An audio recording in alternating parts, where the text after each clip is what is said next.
Hey everyone, welcome back to Discovered, brought to you by Klevu. This is Dan Griffin, head of partnerships with Klevu, and I'm really excited to have my friend and commerce colleague, Andrew Potkewitz from Redstage joining us today.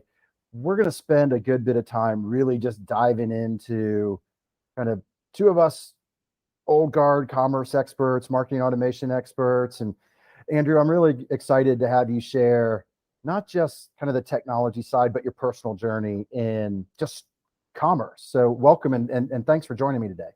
Thanks very much. Good afternoon. Great to be here with you. Always good to see you. We're going to spice it up. We got to find a way to make this, this is like the cutting edge, bleeding edge conversation stuff that we're going to have, right? It is, but even though like we're the old ones in the group, I think. Speak for yourself. I am old. I am only as old as how I feel. I think they say you don't stop playing because you get old. You get old because you stop playing. That's very true. I've gotten myself back into playing things more and I feel less old. So I think that's a perfect analogy. Would you mind talking a little bit about Redstage and sharing your background? Sure. Andrew Potkewitz. I head up marketing and strategic alliances, aka partnerships at Redstage. I've been in this space for, it's my 7th year, I suppose now. I come from a big box retail management and call center management background, so a far cry from ecom where I find myself today, but ended up back in sort of near my hometown back in 2015 and got in touch with some old friends and did this little boutique agency out of Westchester, New York, and we thought, why not? Let's give it a shot. I was looking for something new, so dove in and learn the ropes, learn it on the fly, trial and error, made some mistakes, did some things right. But I've really been focusing for most of the past 6 years on partnerships and marketing, and leveraging our partnerships within the ecosystem to help drive value and ROI for the folks across our tech partners and otherwise. With Redstage, we are a digital transformation agency with an e-commerce focus. We've been around since 2008. We're one of the early Magento 1, I would say M1, but I need some context. Magento partners with the Magento 1 platform really grew on the back of that technology. And then that was the bulk of our sort of early clients in those days.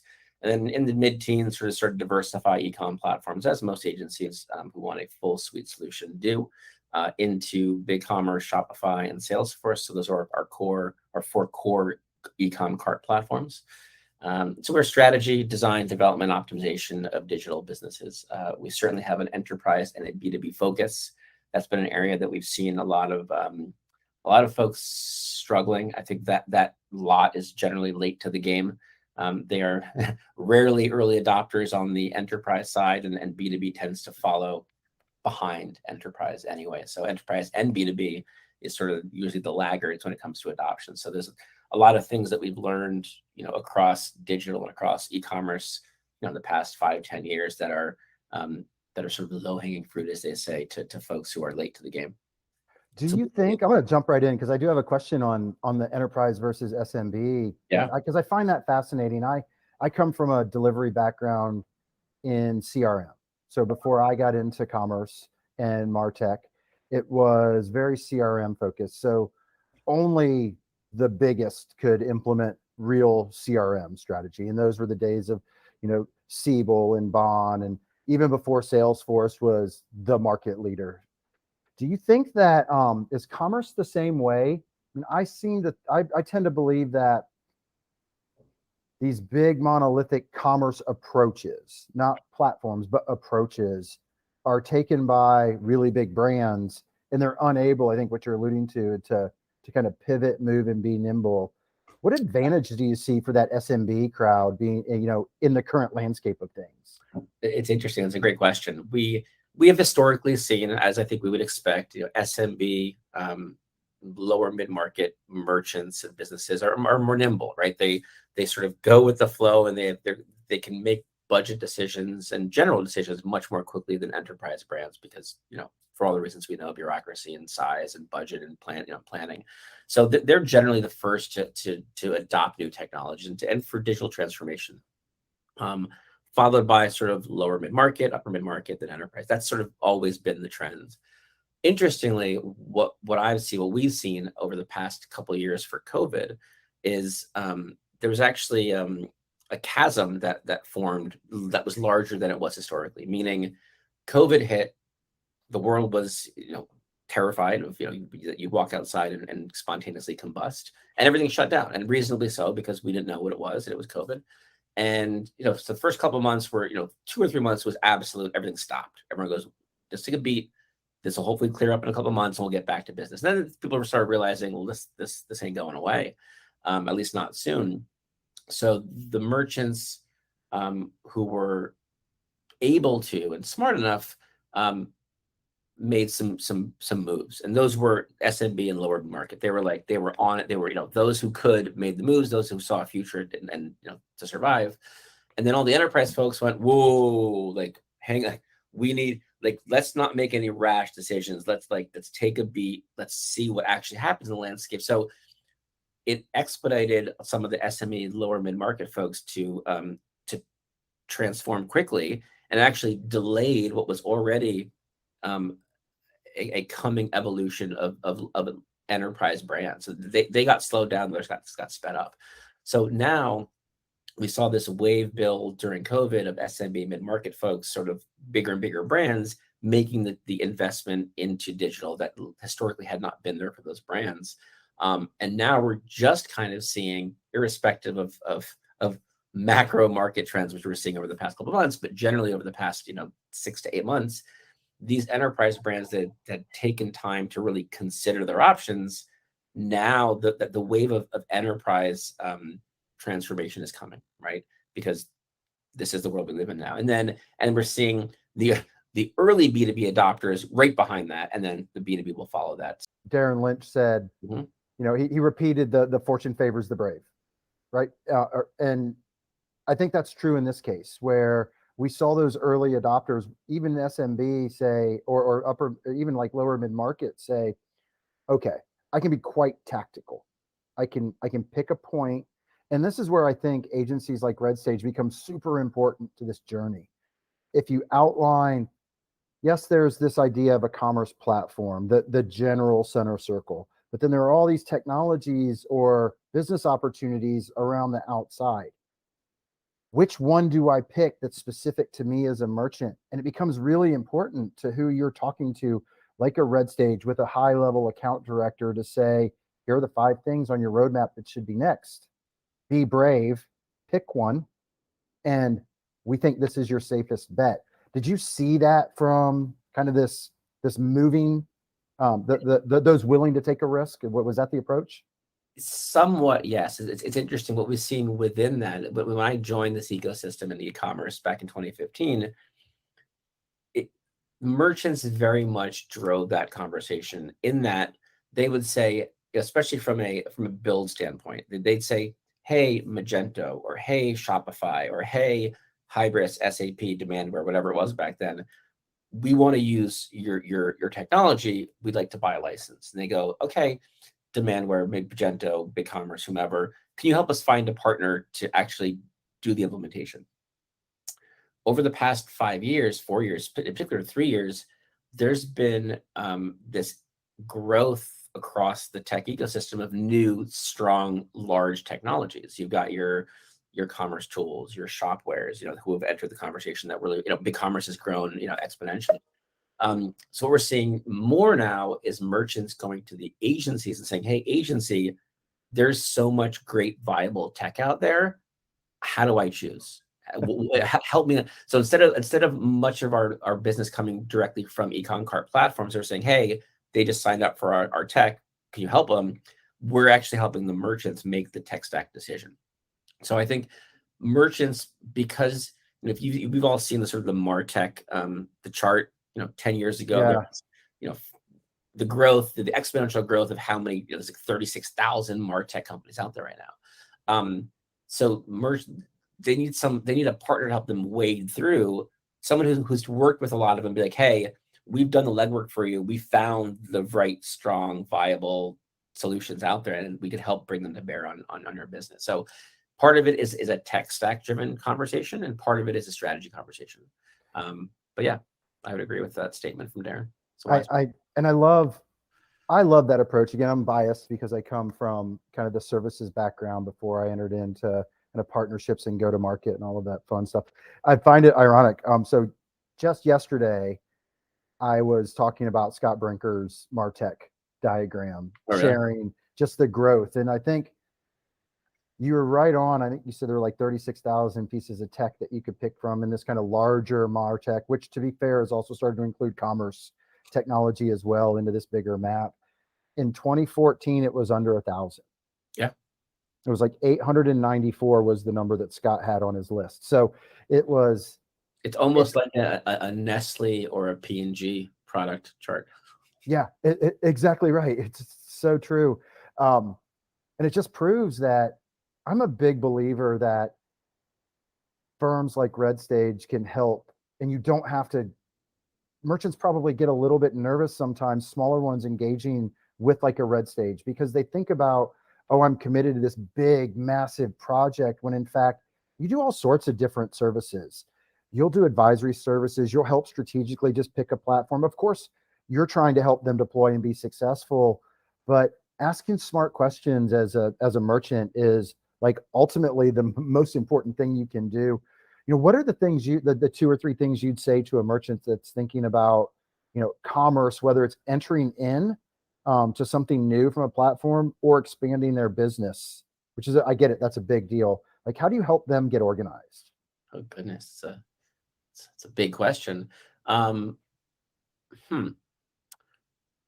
part of it is having a strategic leader internally, and frankly partners externally who have a view across the ecosystem, if that makes sense. If I'm a single person at a single brand, all I know is what's in my silo and what's directly that I can touch around me. If you're working with someone, whether it's a consultant or an agency or someone who is able to see into dozens, if not hundreds of different projects, to help bring those learnings to bear, so we don't reinvent the wheel. Everyone loves to have, especially in the fashion apparel space, the sexiest, sleekest, new design feature, new website out there because it's cool. I am of the mind, let's not reinvent the wheel here, right? We have taught people over the past 20 years how to shop online, right? We have, through the early website iterations and how navigation is, don't reinvent the wheel. We had a client several years ago who they were a high-end linens company, bedding, linens and beddings, and they'd gone through a really beautiful redesign with a design shop, and they'd taken their global navigation and they moved it to this vertical navigation on the side of the website. Instantly saw a conversion rate plummet, and said, "There's a big problem here. Can someone help us figure out what's going on?" And someone referred them to us, and we dug in. And what we learned very early on was their target demo was affluent women, 55 to 75. Ooh, change is bad. And they had, in particular, that cohort had, finally adopted digital and shopping online and grown accustomed to what a global navigation looks like and the drop downs. And all of a sudden, you had these flyouts of 3, 4, and 5 levels that were a bit janky, because if you went diagonally, it would close again. You had to go down and across, and it was frustrating. And sort of what we likened it to was they ostensibly took the front door of their brick and mortar store and put it on the back of the building. And people didn't know how to shop there anymore. People just got confused because it wasn't where they expected it to be. So there's some fashion apparel sites out there now that I loathe. I hate going to them. And frankly, I don't anymore because, it's not a great user experience. So, I guess going back to the original question, there are so many learnings out there across the ecosystem. Look at your competitive set, see who's in your space. As much as you might want to change up the way things are done, if you're an auto parts retailer and you go to 10 auto parts stores and the order in which they have their global navigation is X, Y, and Z, and the subnav is X, Y, and Z, that means most users who shop at your competitors expect to find the product they want in this subcategory out of this menu. Don't make yours different, right? Right. get your own learnings from data from your own site before you start trying to reinvent the wheel. Once you have a baseline, you can play with it and do some testing, but what we do works. So we have a story we're going to go to, and I'm not going to ask you to name the merchant, but I'm going to come back to it in a second, because I want to kind of dive in before we go there to this thought of having to have and repeat the most perfect tech stack and the coolest design, because those are two things that you were really touching on, especially in the cohort example of who really is buying at this particular site the majority of the product. And to me, that is just such an important piece to lean in on. I think a lot of merchants that are in similar categories get caught up in the, well, so-and-so competitor has, this, and this lined up tech stack. And we all know it's you can go on LinkedIn now if you're a LinkedIn, user or you use that for a social platform, and all of us do in the B2B space. And you can see people talk about their tech stack. And I don't know how many times we've had the conversation, either with agencies or with merchants. I have to have the same thing and do the same thing. And to your point, you talked about that with the design experience. Would you agree? And feel free to disagree, but I disagree. Cool. I tend to think that if we can lead merchants down and just buyers in general, it doesn't even have to be the commerce space. You don't need to have a different tech stack. By and large, it's a 95% parity across these individual categories for functionality. You're singing my tune. Right. It's focus on an outcome, understand what you're good at doing, refine it and be really, really good at it. But what I'm curious about is how open are merchants in this case to understanding that and more thinking about being where my buyers are? Because I feel like they're stuck in tech stack comparison. Wow, there's a lot to unpack there. I would say certainly, I didn't expect this to happen once I joined this industry, but I can't even count the number of times we've had a merchant come to us, and I say us, I've been with 3 agencies and now with Redstage, as we've talked about, and said, we need a new website. And then we go, you actually don't. Yeah. Don't throw the baby out with the bathwater. Your site is not performing the way you need it to perform. It doesn't, in this case, you don't need a new website. You need to change these things about your existing website, right? So, as much as we as an agency would love to build a new website, that wasn't the right thing for these merchants. So that is part of it, is outcome driven, right? What are you looking to do? What metrics what are your KPIs that you're measuring for, right? And how is your website helping you achieve those? Do you have the right features? Do you have the right types of technologies in your stack? Do you have, if relevant for your client base, do you have buy now, pay later, right? That's the kind of thing that can help. We had a client where, again, a fashion apparel client, and we dug in when they onboarded, and their target demo was women 25 to 44 or something. That was their target demo. But the data showed that their actual shoppers were 37 to 56 or whatever it was. And we're like, you're not selling to your target demo. There's a whole different demo is actually buying. So we need to tweak some things. Maybe they're buying because they want to be younger and they see these models, they see the products and they feel younger, like the Forever 21 model. Or maybe there's some things we can tweak to actually speak to this audience without changing too much about it. So it's understand who you're selling to, how you're selling to them, and what features you're offering to them on your digital platform. I think part of this is there is, as you said, relative parity across tech, right?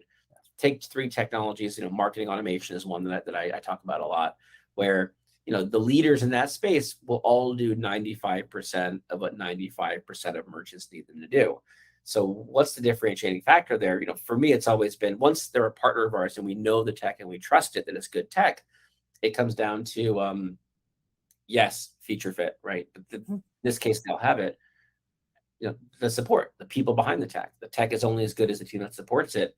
And so support, and how do you feel about the relationship? Do you trust these people? Because people buy from people, And in the tech space and in the e-commerce space, you have these ongoing contracts and relationships with the vendors that you work with. Is this someone that you feel will support you for the next X years? And then if it's Black Friday and stuff goes sideways, will they be there to help me rectify that? And that's, all else being equal, that's what differentiates a lot of the decisions that merchants are making these days. You combine that with, again, things have changed in the past 4 years with the growth of the MarTech and FinTech stack. I remember we used to have there were Magento merchants, there were Shopify merchants, and et cetera, where these merchants would live and die by their shopping cart platform. I'm a Magento guy, I'm a Shopify guy, whatever it is, or girl, of course, person. And what we've seen over the past few years, 2-3 years in particular, is merchants are more married to their third-party tech now than they are their cart platform, right? So if they're looking to move cart platforms from, Shopify to Magento or Magento to BigCommerce or whatever it is, or a new cart platform, a Shopware or Commerce Tools, some of the first questions they ask is, here's my tech stack, do you integrate with them? And if that technology goes, no, but it's on our roadmap, it's a deal breaker.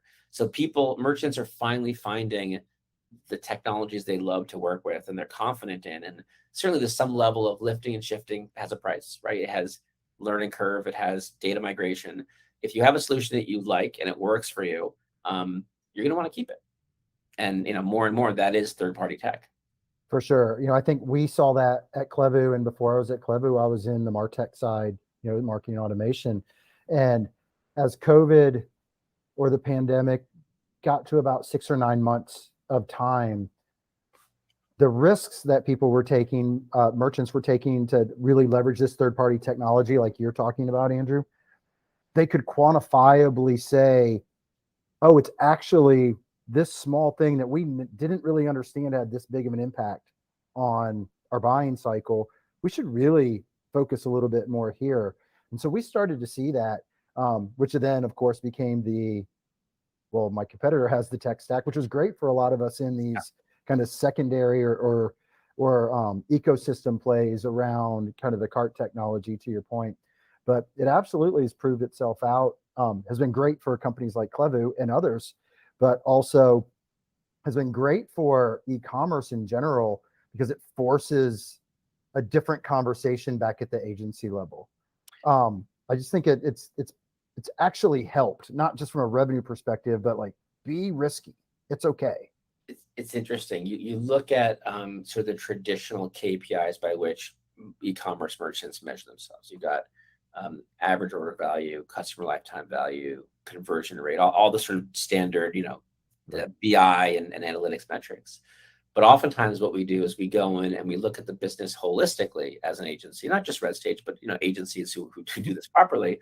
And you say things like, well, so how much time is your finance team spending on things like filing sales tax across your lower 48 or 50 or whatever it is that you're selling to?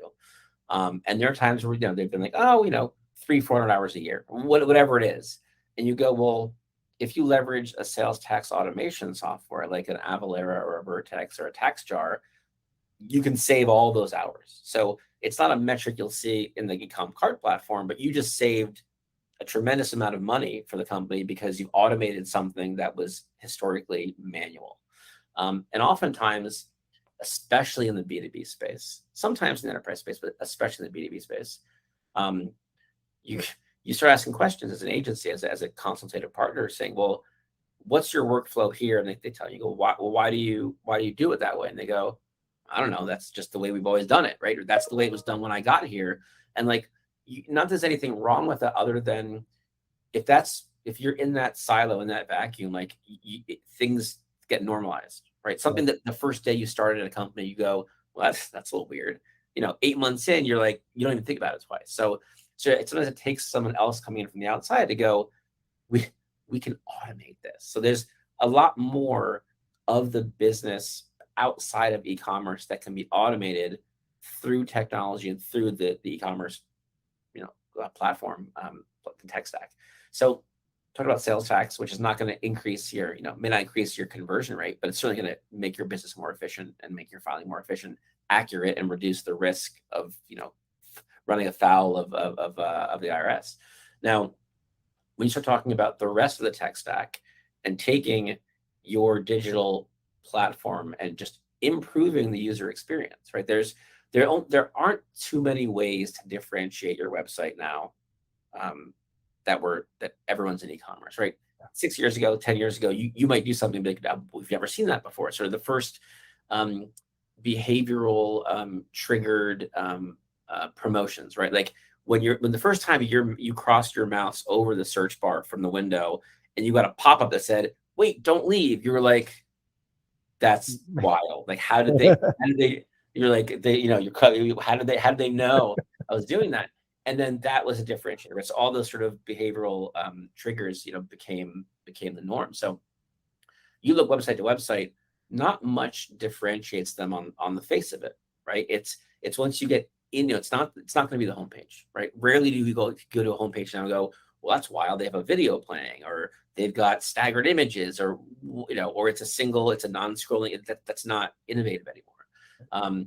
So now it's a matter of optimizing that experience. How do you help shoppers and users get from homepage through checkout, and even more so now beyond checkout? What's the post-purchase experience? How are you delighting, wowing and delighting or whatever to the user from the time they hit and get that confirmation, that euphoric that they just bought something they love, to when they get the product, to if they have to return it. But on site, how are you helping them find what they need easily? Well, thank you for the segue. The door is open. The door is open, my friend. I would love to, again, kind of lean back into your expertise here. I think, a lot of times when we talk to merchants that are interested in what like Klevu does from a product discovery or search perspective, how do you find what you're looking for and be incredibly in context? There's nothing more high intent than someone showing up at a buying site and typing something or dictating something that goes into a search bar. It's a very explicit action. How do you, I worry less about the tech in this case. How do you help merchants understand that that's such an important part of the user experience, and that all experiences aren't created equal? Not the tech, because again, I'm not super concerned about the tech, but like that buyer's experience. It's interesting. I think you need to understand as best you can your consumer and your consumer's buying behavior. And if you dig into your analytics platform and start understanding, channel management and search, where shoppers are coming from, right? So someone who comes through an email versus comes through social versus comes through affiliate, right, are looking for different things, right? They might get an email saying, "Hey, new drop, get the new Jordans," whatever it is. So they click on that and it brings them to hopefully the PDP, because you want consistency from the messaging to the product. Right. They don't, they know what they're already there. But I imagine if you look into your dig into your organic users, right? People who just sort of type in your website address, right, or link to it, have it bookmarked. They may not be looking for a targeted thing that's going to bring them. They're arriving at your homepage, and they might be browsing, or they might remember, they just ripped the jeans. They want to get a new pair of them. Like people are in a rush. We're always in a rush. And now that, especially now coming out of COVID, or I should say, now that COVID is endemic, not a pandemic, people are getting out more, and they're not locked in at home on their computers all day long. They have less time to shop and less time to browse.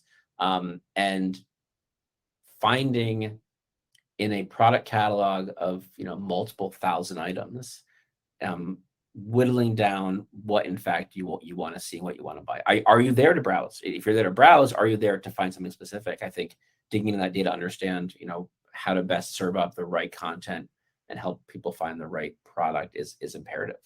And I think we know the data around this may have changed. I heard this a little bit ago, that shoppers who leverage a search bar convert at like a 40% higher rate than those who don't.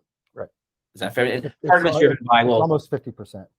50%. I mean, Part of it's certainly driven by, well, I might just be browsing. I might be, might not be looking for something. Therefore, I'm not actually, I don't have buying intent. I'm just here to peruse the different categories.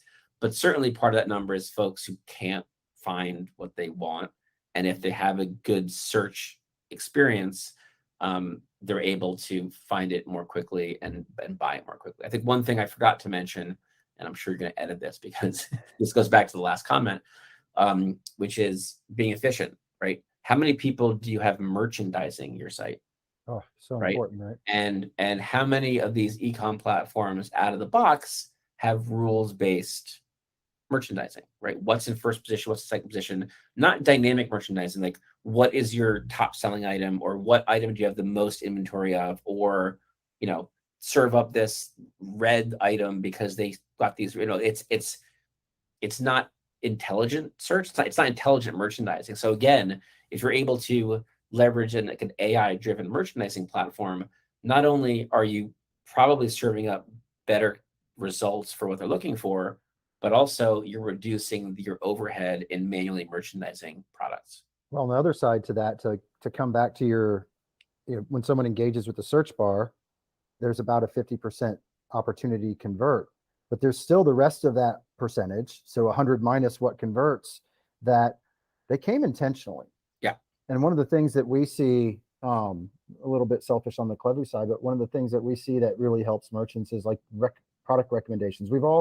I'll use Amazon as an example because it's the universally known buying experience by and large. Yep. And every time you go to a PDP or a product, description page, is the bottom, people like you also viewed. Yeah. That is a massively impactful buying experience, because those merchants that go to the PDP and that's the end of your experience and I have to hit the back button, that means I didn't find what I was looking for. But you can quite quickly and intelligently with AI recommend a certain string based on other shoppers' behavior that a smart discovery platform will pick up, and you present that. And there's a stat in our benchmark report that we just released about a month and a half ago that talks about the uplift Amazon gets from just that product recommendations. Users like you also searched or also bought. I don't remember what the exact term was. And I wanted to say it's somewhere between like 20 and 30% of their cart, of like the overall cart addition, comes from that bar on Amazon. It's interesting. I wonder how much, and I'm sure a lot of research went into this, so the sociology behind leveraging you might also like versus other people like you searched on.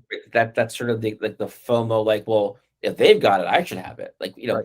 Is that more powerful than you might also like take a look versus they got it, you should have it too. Right. Well, it's the also bought with.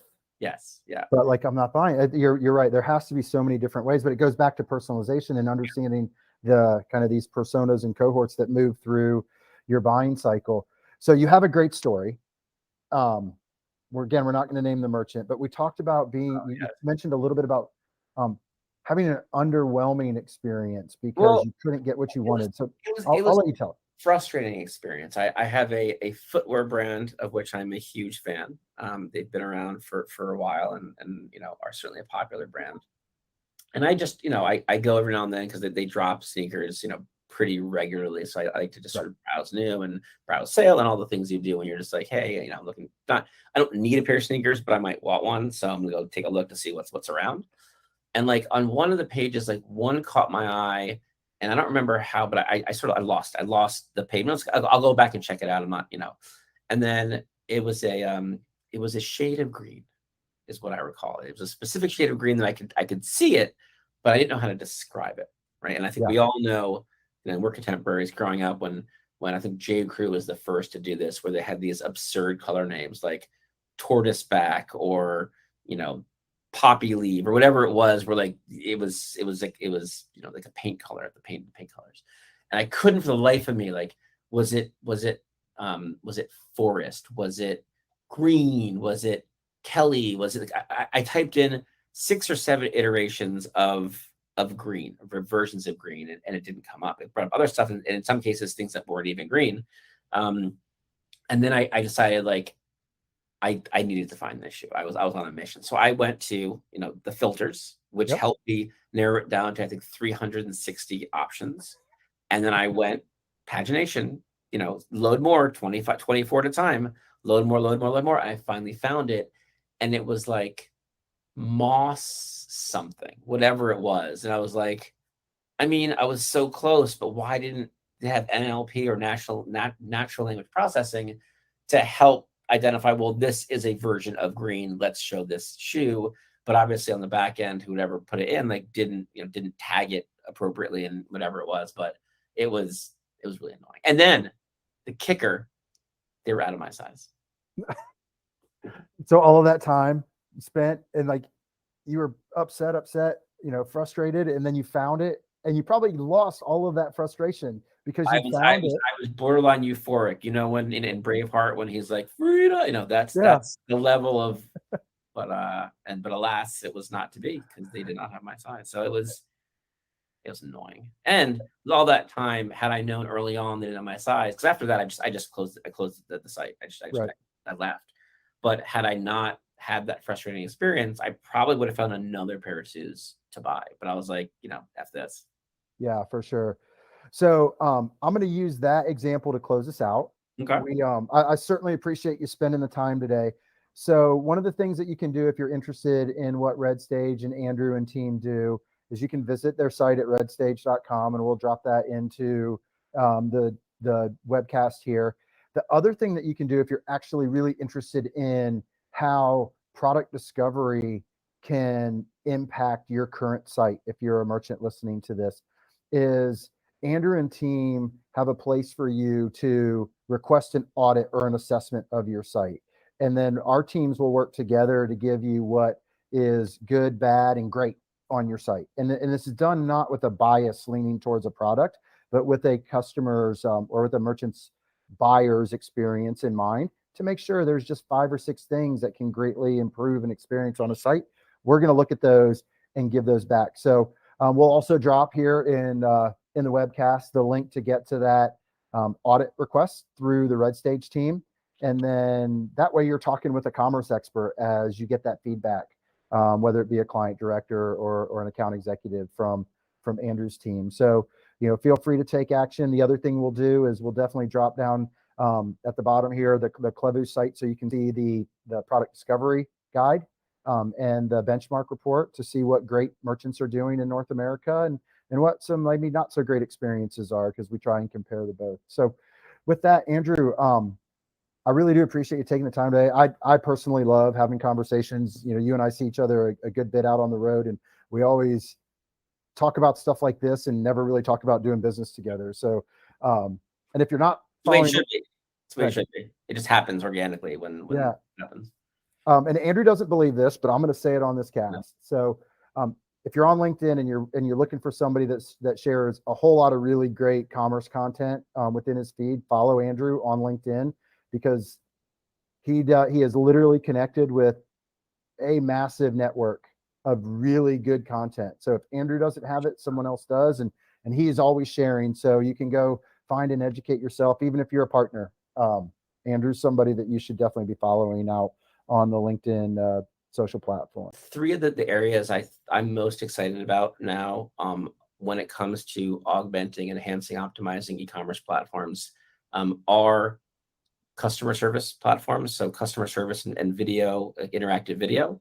Certainly enhanced search. I think that's one when merchants come to us and go, we think we need a homepage refresh. And then I sort of go, well, do you have search, or do you have enhanced search? And outside of product discovery, specifically search and merch. And they go, no. Let me go, well, let's look at that first. You don't need a new design before you have the right tech stack in place to ensure folks are able to properly navigate through and find the product they're looking for. Thanks again, man. I appreciate it. This is Dan Griffin with Klevu. Thanks for joining us for Discovered. Thanks very much. Great being here. Great chatting as always. And we'll see you soon. Sounds good. Thanks, Andrew. Sure thing.